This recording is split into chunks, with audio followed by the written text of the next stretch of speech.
Good morning, horse racing fans, and welcome back to the channel. I hope you're all in top form and ready for another big weekend of action. But first of all, don't forget to join my Discord group and my email newsletter. The winners have been flying in both of them in the last few days. I'll leave the link for the Discord in the description of this video, and then you can sign up to the email newsletter from there. But also do subscribe to me on YouTube, because we're just going to read off a few stats from my last 5 videos. We've had an 18-1 winner from one tip, and then on Boxing Day we had one nap at 7-1 which placed. The Welsh Grand National, we had 2 tips, one of them won at 18-1.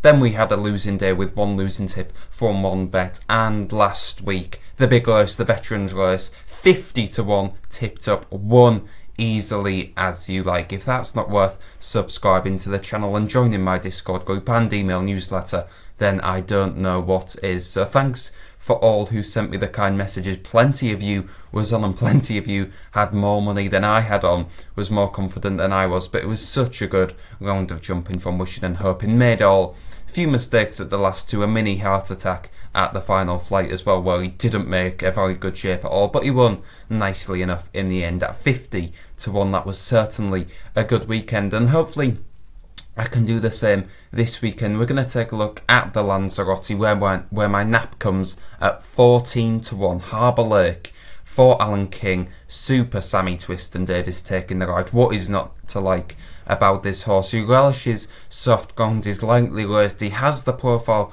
to go and win this. I mean, some of these are more or less exposed than him and maybe open to a little bit more improvement, but I think this horse is rock solid at 14-1 and a very good each way bet, which is why he's my nap of the day. Now, he started off over hurdles at Wetherby, where he wasn't expected to run that well, but won at 12-1, and then he went on a winning streak from there. He won 4 of his 5 starts. He achieved a handicap mark of 130, which he won off, and then he had a little bit of a break and came back at Cheltenham in November over 2 miles in a pretty strong race over 2 miles on ground that was probably a little bit too quick, being good as well. That was the race where they didn't jump many of the hurdles, and it turned into a glorified flat race, which I like to move it. One who obviously had the best bumper form, so that was no surprise there, but he finished third in that. He was well beaten by the first and second, but that was off a mark of 135, and he didn't run too badly. He was the best of the rest, and there were some decent horses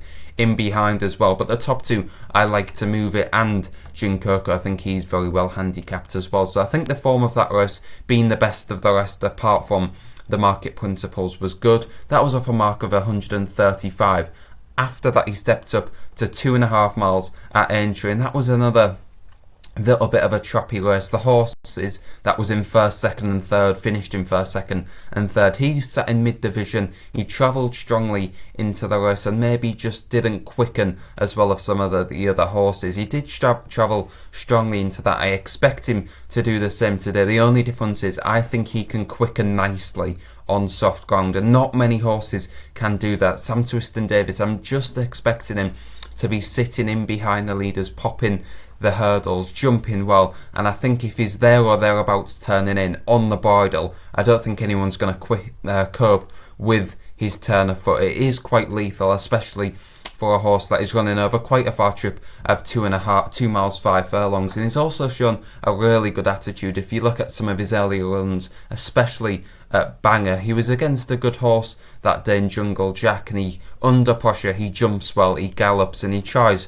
really hard, which is kind of all that you want in a horse who is still relatively unexposed. He's open to some improvement, not maybe as much as something like West Balboa, who's just had the couple of hurdle starts and could be open to any amount of improvement, but I think Harbour Lake has the perfect mix of knowing his job and is open to plenty of improvement as well. It was a good run the last twice. He has tasted defeat the last twice, which is rare for him. He knows how to get his head in front. He's won 4 of his 7 hurdle starts. Hopefully after this one it'll be 5 out of 8, and as I said, at 14-1 I'd be surprised if this horse doesn't place at least. He's got the perfect trainer. Alan King knows how to get them ready for these big races. Sam Twiston-Davies taking the ride for the first time. The soft ground, the track should suit as well. He's been versatile, running on all types of different track, so Kempton won't be a problem. It's Harbourlake at 14-1. He's my weekend nap after last week's 50-1 success. So thanks